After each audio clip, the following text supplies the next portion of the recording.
కృత్రిమ మేధస్సు ఆధారిత చాట్బాట్ల వైద్య సలహాల వల్ల ప్రాణాపాయం తలెత్తిందంటూ అమెరికాలో ఓ పాస్టర్ సంచలన కేసు నమోదు చేశారు.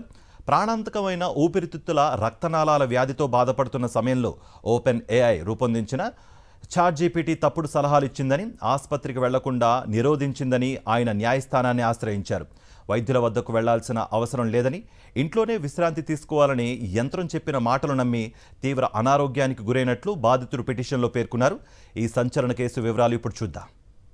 కృత్రిమ మీద సాంకేతికత అందించే ఆరోగ్య సలహాలు ఎంత ప్రమాదకరంగా మారతాయో వివరిస్తూ శాన్ ఫ్రాన్సిస్కో న్యాయస్థానంలో ఒక వ్యాజ్యం దాఖలైంది. ఫ్లోరిడాకు చెందిన స్కాట్ వింటర్స్ అనే పాస్టర్ ఓపెన్ ఏఐ సంస్థతో పాటు దాని ముఖ్య నిర్వహణాధికారి సామ్ ఆల్ట్మన్ పై ఈ దావా వేశారు.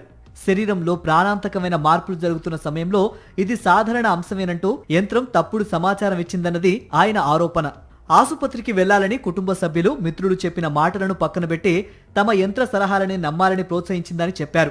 వైద్య అర్హత లేకుండానే మందుల వాడకం, చికిత్స విధానాలను సూచిస్తూ ప్రాణాలతో చెలగాటమాడిందని ఆరోపించారు. యంత్రం చెప్పిన మాటలు నమ్మి వారాల తరబడి కదలకుండా కూర్చోవటం వల్ల ఊపిరితిత్తులలో తీవ్రమైన రక్తనాళాల అడ్డంకి ఏర్పడి అత్యవసర చికిత్స విభాగంలో చేరాల్సి వచ్చిందని కోర్టుకు తెలిపారు. సాంకేతిక సంస్థ నుంచి నష్టపరిహారం ఇప్పించాలని బాధితుడు కోరారు. భద్రతా ప్రమాణాలు స్పష్టంగా నిర్ధారించే వరకు ఆరోగ్య సంబంధిత సాంకేతిక సేవలను నిలిపివేయాలని విజ్ఞప్తి చేశారు. వైద్య రోగ నిర్ధారణలు, చికిత్సా విధానాలపై యంత్రాలు సలహా ఇవ్వకుండా కఠిన నిబంధనలు విధించాలని పిటిషన్లో పేర్కొన్నారు. ఈ ఘటన కృత్రిమ మీద సాంకేతికత అందించే వైద్య సలహాల భద్రతపై ప్రపంచవ్యాప్తంగా తీవ్ర చర్చకు దారితీసింది.